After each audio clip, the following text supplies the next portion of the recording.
Kita menyadarkan diri kita, terlebih lagi yang berceramah, jangan kau hanya sampai menyampaikan ayat saja, hai Abdul Samad. Apakah kau yang bicara itu hatimu sudah hidup? Senantiasa merasakan diri, aku orang paling hina, aku orang paling kotor, ditempelkan kening ke lantai di tempat yang diinjak tapak kaki, mengatakan bahwa aku bukan siapa-siapa. Ketika engkau merasa dirimu tinggi di atas, kau bukan apa-apa, karena yang paling tinggi di badanmu pun kau tempelkan. Tapi saat kau jatuh, rendah, down, stres, kau jangan merasa rendah, karena kau tegak berdiri di hadapan Allah. Kau angkat dua tangan, Allahu Akbar. Di dalam diri ini disebut dia dengan qalb. Kenapa disebut qalb? Orang Arab menyebut qalb qallaba, karena sifatnya berbolak-balik. Pada saat selesai salat, astaghfirullahalazim, tidak ada yang paling bersih, dia bersih. Tapi pada saat petang sore hari, yusbihu mu'minan, paginya putih, bersih, tak bernoda. Wa yumsi kafiran, petangnya hitam. Makanya dari pagi dibersihkan. Salat subuh bersih, salat zuhur bersih, condong matahari salat asar bersih, tenggelam matahari salat maghrib bersih, sempurna gelap malam salat isya bersih, tengah malam bangun tahajud munajat, di tengah malam orang tertidur. Wa tusalli bil laili wan nasu niyam, engkau tegak di waktu malam, di saat orang semua sedang tenggelam dalam lelap tidur panjang, tapi engkau menangis meratap mengenang dosa begitu banyak. Sab'atun yuzilluhumullah, di antara 7 yang mendapatkan naungan Allah.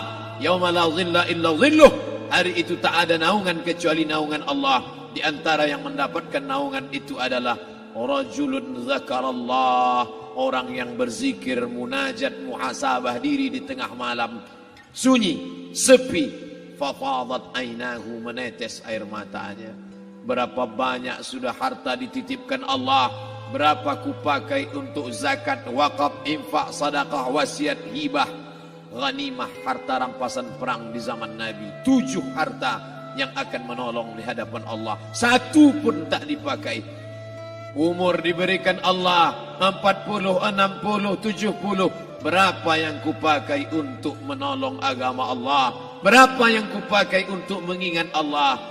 Mata, tangan, telinga, kaki akan diminta tanggung jawab di hadapan Allah. Al-yawma nakhtimu ala afwahihim, mulut terkunci. Wa tukallimuna aydihim, tangan akan bicara. Wa tashhadu arjuluhum, kaki akan bersaksi di hadapan Allah. Siapa yang bisa menolong waktu itu? Kalau pernah tangan ini saat punya kekuasaan, 1 coretan tanda tangan bisa mempermudah urusan masjid. Sebutir kekuasaan yang dititipkan Allah bisa dipakai menolong agama Allah. Itulah yang akan menolong di hadapan Allah. Apa yang disampaikan malam ini, semua biaya pengurusan masjid 0. Itulah sesungguhnya yang akan menolong di hadapan Allah. Adapun harta yang disimpan, tabungan, deposito, tanah, rumah, kendaraan, semua akan tinggal menjadi harta warisan. Lalu yang kita bawa mati apa? Dulu dibangga-banggakan, dihormati, dimuliakan. Yang kami muliakan al-mukarram, al-ustad. Tapi pada saat tiba masanya, yang kita bawa tak lain tak bukan, innallaha la yanzuru ila ajsamikum. Allah tak menengok badan, fisik, bentuk tubuh, baju. Ini sampulnya saja. Wala ila suwarikum, Allah tak menengok rupa, wajah. Walakin yanzuru ila qulub, hati kamu yang bersih itulah yang kau bawa menghadap Allah Subhanahu wa taala. Yauma la yanfa'u malun, harta tak berguna, wala banun, anak tak bisa menolong. Harta tak berguna, anak tak mampu menolong. Illa man atallah, kecuali orang yang datang menghadap Allah biqalbin salim, dengan hati yang bersih, hati yang tulus, hati yang memercikkan cahaya iman, hati yang bersih dari hasad, busuk hati, sum'ah, riya, takabbur. itulah yang menolong di hadapan Allah Subhanahu wa taala. Tulang, kulu, kulit, darah, lemak, sumsum akan menjadi santapan cacing tanah. Begitu besok pagi pintu kamar tak bisa diketuk, istri bolak-balik membangunkan tak terjaga, dipegang pipi sudah sejuk macam es batu, tanda jantung tak lagi berdetak, maka darah mulai berubah menjadi nanah, busuk.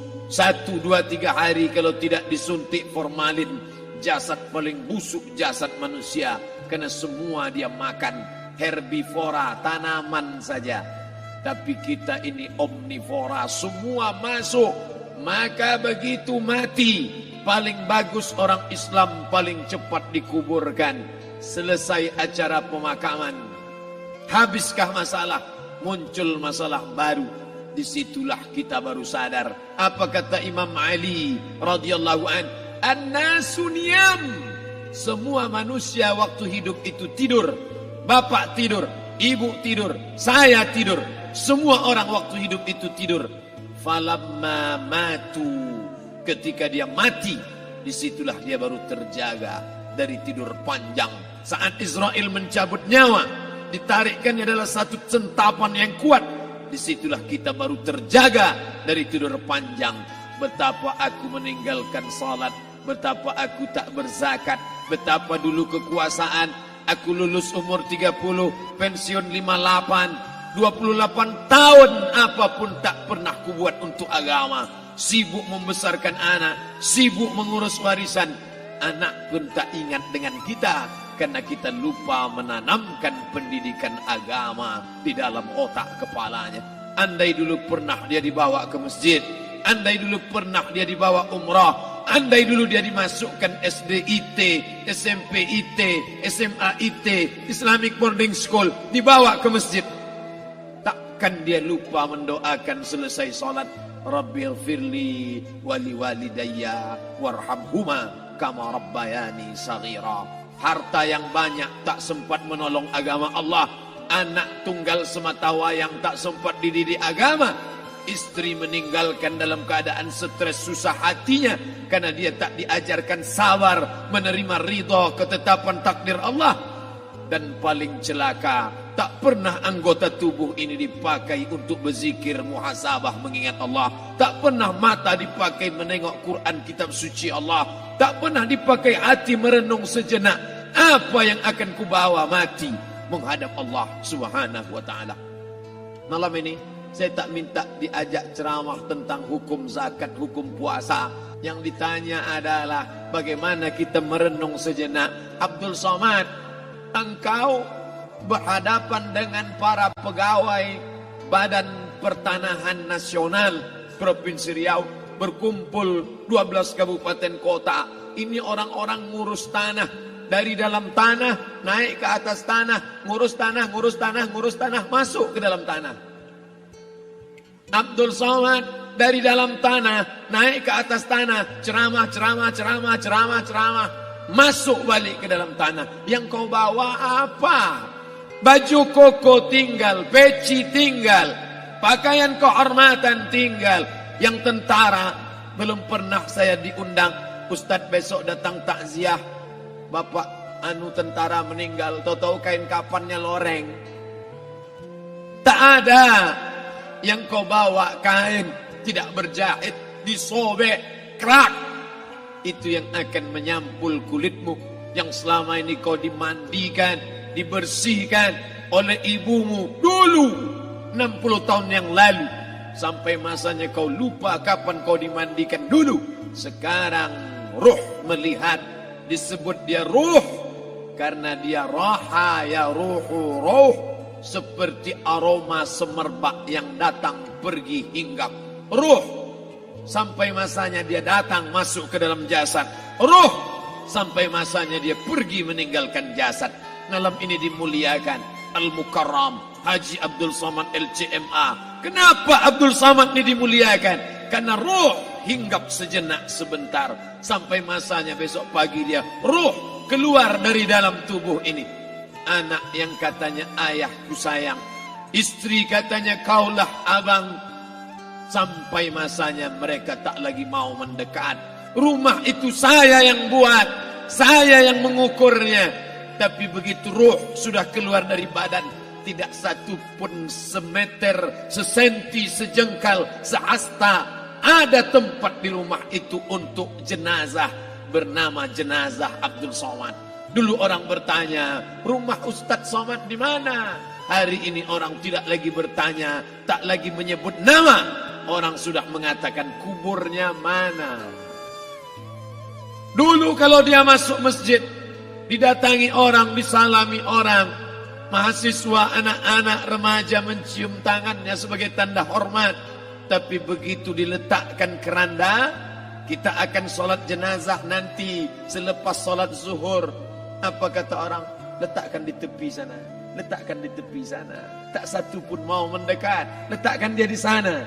Bahkan sebagian mengatakan jangan dalam masjid, letakkan dia di luar. Dia tidak disebut engkau yang mulia, tidak digunakan kata ganti orang langsung. Letakkan dia di sana. Bahkan sebagian tak lagi, padahal tempat paling mulia sebelah kanan, orang tak lagi mau di kanan, mulai dia menjauh ke kiri. Kenapa kau ke sana? Takut aku mimpi hantu nanti malam. Mana kawan, sahabat, andai tolan, anak menantu, teman sekantor, semuanya pergi meninggalkan. Yang tetap dibawa, kalau pernah kaki melangkah sholat berjamaah di masjid, kalau pernah tangan mengusap kepala anak yatim, kalau pernah tangan mengucap subhanallah. Nanti di akhir tausiah kita akan berzikir, munajat, muhasabah diri, berdoa, mengenang apa yang akan kita bawa menghadap Allah Subhanahu wa taala. Datang malaikat membawa kain kafan dari cahaya, akan menyambut ruh yang mulia. Hadis riwayat Ahmad bin Ambal dalam kitab Al-Musnad. Turun malaikat berlomba-lomba membawa kain putih dari cahaya, menunggu ruh akan keluar. Ruh menetes seperti embun di ujung daun. Daun tidak bergoyang, ranting tidak patah. Ruh menetes pelan turun ke dalam kain kafan, dibawa malaikat ke pintu langit. Tak sabar mereka menyambut. Inikah dia yang selama ini berjamaah? Inikah yang dulu ketika dititipkan kekuasaan menolong agama Allah? Kam min masyhurin fil ardi walam yakun ma'rufan fis sama. Berapa banyak yang masyhur terkenal di bumi, malaikat tak mengenal dia. Ini roh siapa? Tapi ini bukan LCMA, dia bukan ustadz, dia bukan ulama, tapi imannya dalam. Kekuasaan dipakai menolong agama Allah. Ruhnya keluar di bawah. Semua malaikat mengucapkan salam. Inilah orang yang selama ini kami tunggu-tunggu. Catatannya sudah lama. Setiap pagi petang malaikat subuh membawa catatan namanya, malaikat malam membawa catatan namanya. Kami merindukannya. Begitu orang-orang yang masyhur di langit tapi tak dikenal makhluk bumi. Tapi ada sebaliknya, yang rohnya disentapkan, ditarik malaikat dengan begitu tarikan yang sangat kuat. Nabi bertanya saat Isra Mi'raj kepada mereka yang sudah mati ribuan tahun yang lalu, apa yang kalian rasakan? Yang satu mengatakan seperti tebasan pedang di tempat yang sama beratus kali. Yang satu mengatakan seperti kambing yang dikuliti hidup-hidup. Yang satu mengatakan seperti mata kail pancing ditarik dari kulit yang basah. Maka kita berdoa setiap selesai salat, Allahumma hawwin alaina, ringankan kami ya Allah, fi sakaratil maut, di saat sakaratul maut yang amat sangat menyakitkan itu. Dan mereka yang pergi tak pernah kembali, mereka yang mati tak pernah bercerita, kecuali hanya kepada Sayyidina wa Maulana Muhammad sallallahu alaihi wasallam. Di saat malam pertama di tempat yang gelap, di tempat yang tak pernah diimpikan oleh orang, tapi kita tetap melewati dan merasakannya. Perlahan-lahan cacing tanah, ular-ulat kalajengking akan menggerogoti kulit yang selama ini dimandikan, selama ini dipakaikan sampo yang mahal, selama ini dioleskan pelembab yang lembut. Tapi ternyata sebelum roh keluar jasad, setelah keluar, dia hanya akan menjadi santapan cacing tanah, hancur berkeping hari demi hari. Yang pertama kali membusuk adalah mata, karena dia berisi cairan. Cairan ini mengering, busuk dan berlubang. Lalu kemudian usus sebulan di dalam tanah, mulai dia menggelembung masuk angin dan dia meletus pecah. Cacing-cacing tanah mulai datang menggerogoti, memakan. Habis lemak, tulang, kulit, bulu, sumsum, darah, jantung, empedu, limpa, buah pinggang.